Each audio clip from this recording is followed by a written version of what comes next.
Keramik berkembang menjadi bentuk seni yang paling tua, paling sederhana, namun juga paling plastis dan abstrak. Di Indonesia sendiri, keramik sudah dikenal sejak masa prasejarah, dari zaman bercocok tanam hingga masa logam. Awalnya, keramik digunakan untuk kebutuhan sehari-hari, namun seiring waktu, fungsinya meluas menjadi bagian dari ritual keagamaan dan ekspresi seni, melekat erat dalam sistem sosial masyarakat.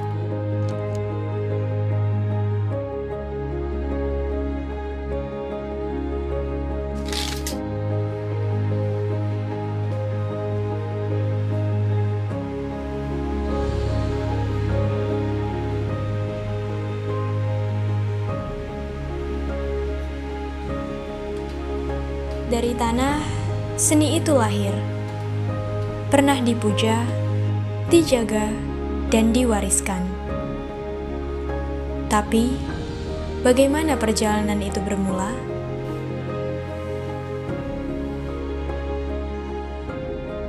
Mengenai perjalanan seni keramik dari masa ke masa di Indonesia, itu berawal dari zaman dahulu kala. Indonesia itu yang kita kenal dengan sebutan tembikar. Ya. Tembikar itu seperti guci-guci, kendi-kendi yang umumnya dipakai. Nah, zaman dahulu itu yang dipakai itu bahannya, jenis tanah liatnya adalah yang kita kenal dengan earthenware atau tembikar. Yang kalau kita lihat warnanya kemerahan.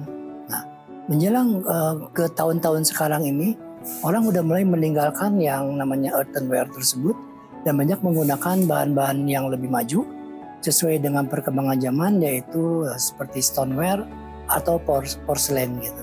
Nah, kenapa earthenware banyak ditinggalkan keramik-keramik kendi zaman dahulu? Pertama, karena penggunaannya bahannya tidak kuat. Yang kedua, dia mengandung kadar alumina serta iron yang tinggi. Jadi memiliki efek samping terhadap tubuh adalah demensia, kayak begitu. Eksistensi seni keramik sekarang ini cukup tinggi ya. Cukup lumayan antusiasmenya gitu. Kalau kita lihat masa-masa sebelum COVID juga banyak juga yang tertarik terhadap kerajinan seni keramik ini. Hanya mereka masih belum adaptasi gitu. Mungkin masih belum banyak mengetahui. Nah, kesini akhir-akhir ini anak-anak muda sekarang lebih tertarik, tingkat ketertarikannya ada peningkatan. Kalau sedang hype-nya sih kayaknya belum bahkan. Tapi udah mulai kayak tumbuh lagi. Kan seni keramik lama ya, sempat mati di kalau nggak salah di tahun 2000-an sampai 2010 sampai 2015 tuh sempat mati lah, sempat ada sempat tidak populer, banyak ya sekali yang nggak tahu keramik. Nah, setelah COVID justru kan hal-hal yang kayak gini kembali muncul. Kalau perkembangan saya pikir positif ya. Sekarang sudah makin banyak ya, terutama kalau yang saya amati dari mahasiswa-mahasiswa kita ya, dari lulusan-lulusan kita itu banyak yang kemudian menekuni bidang itu ya. Mereka buka studio keramik sendiri, kadang cuman di garasi gitu ya, tempat yang kecil, bahkan kadang kongsian sama temennya gitu ya. Kadang mereka cuman buka kursus aja, ngebakarnya numpang ke temennya gitu ya. Ada pola-pola yang beragam ya sebenarnya. Jadi tapi secara kuantiti meningkat ya. Polanya sudah tidak konvensional lagi ya, terutama. Jadi mereka, terutama anak muda yang ini dekat sekali ya dengan gadget. Jadi mereka memanfaatkan itu untuk membangun identitas, membangun jaringan, membangun bisnis gitu ya. Nah, itu mereka kuat sekali nih sekarang. Awal mulanya dalam dunia keramik itu di halaman di belakang rumah. Kemudian di situ belajar setiap hari terus menerus dari Senin sampai Senin lagi, nggak ada berhenti. Kemudian mencoba terus kita membuat tungku pembakaran sendiri, terus mencoba terus belajar sampai akhirnya udah ada karya. Kemudian kita melakukan pameran. Waktu itu pamerannya bareng dengan IWPI atau Ikatan Wanita Pelukis Indonesia. Jadi ada lukisan, ada keramiknya kayak gitu. Titik awal dalam profesi seni keramik ini, awalnya dulu tuh saya punya Facebook. Nah, di Facebook itu kita kalau berkarya, proses pembuatan apa tuh suka dibuat kayak foto-foto atau video-video terus menerus sampai akhirnya ada seorang konsultan seni dari luar negeri yang kemudian mengkontak dan membuat kerjasama untuk melakukan pameran-pameran rutin setiap tahun hampir 2 kali di luar negeri. Nah, tantangannya pada awal-awal adalah sangat sulit untuk memperoleh suatu hasil yang maksimal karena sumber-sumber atau informasi mengenai dunia keramik di Indonesia saat itu sangat-sangat kurang. Dari segi pendidikan pun, dari segi buku-buku juga hampir tidak ada di Indonesia. Itu tuh waktu pertama kali saya pegang keramik itu tahun 2011. Ya saat itu sangat-sangat minim informasi. Jadi kita harus terus-menerus mencoba berdasarkan empirical study, yaitu dengan pengalaman, observasi, dan dicoba terus-menerus berulang-ulang.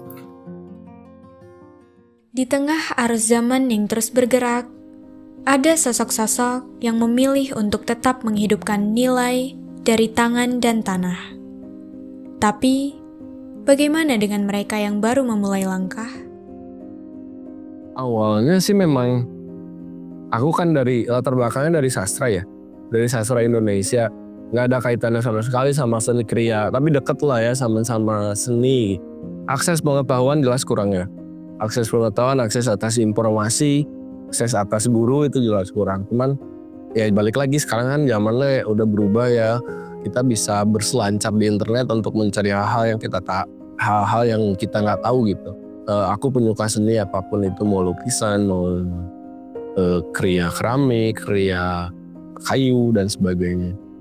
Cuman pas begitu saya mengenal keramik dan istri saya mengenal keramik tuh, aku melihat satu potensi yang besar di keramik gitu ya. Yang kayaknya kita bisa deh hidup dari karya-karya keramik, hidup dari bergelut dengan keramik gitu. Tanpa media sosial sih kayaknya akan sulit ya menjangkau teman-teman yang saat ini mungkin hampir 90% kali ya pakai medsos. Jadi ya kita gunain campaign Bins Keramik melalui platform itu.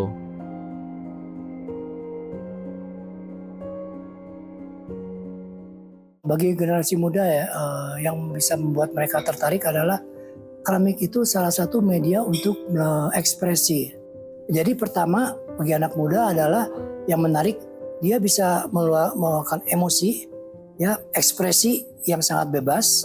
Ya kemudian mereka bisa terus menggali dan mengolahnya dengan tanpa batas.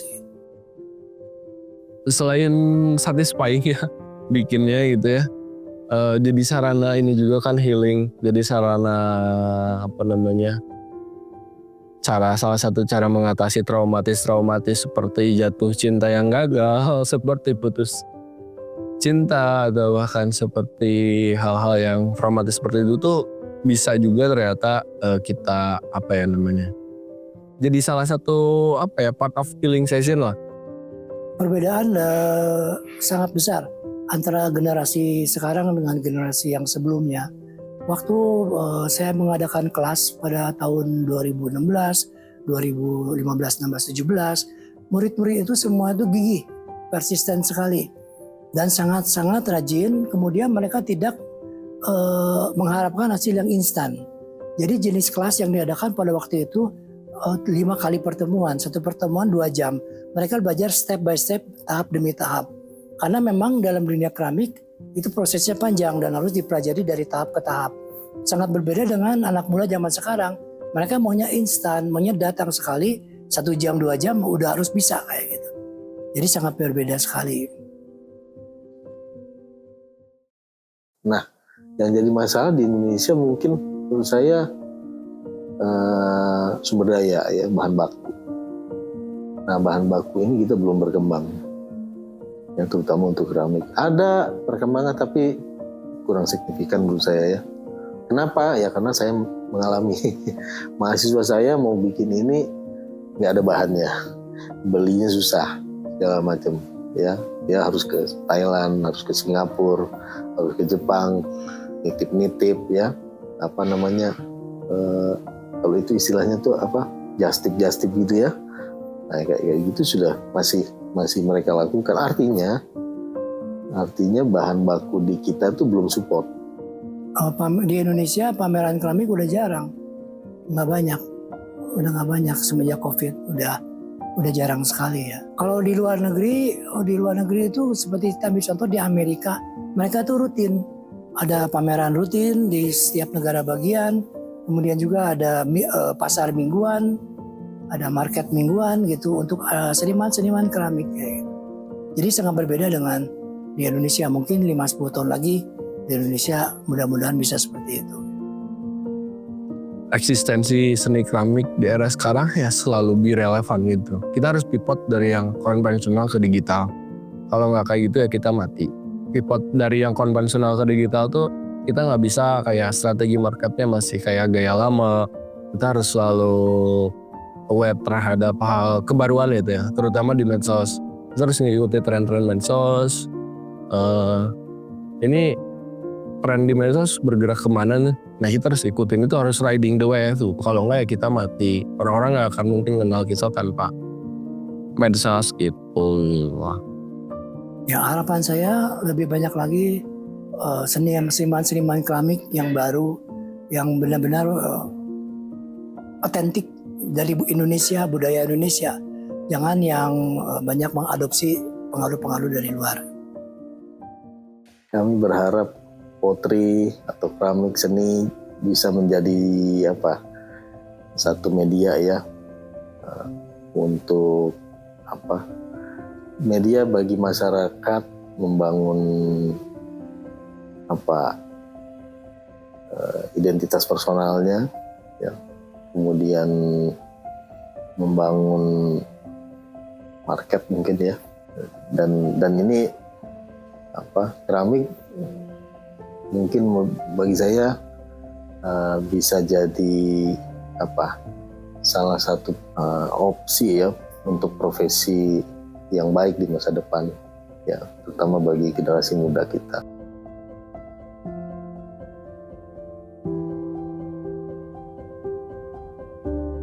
Sejak ribuan tahun lalu, keramik telah menjadi saksi perjalanan manusia. Dari wadah sederhana hingga karya seni bernilai tinggi.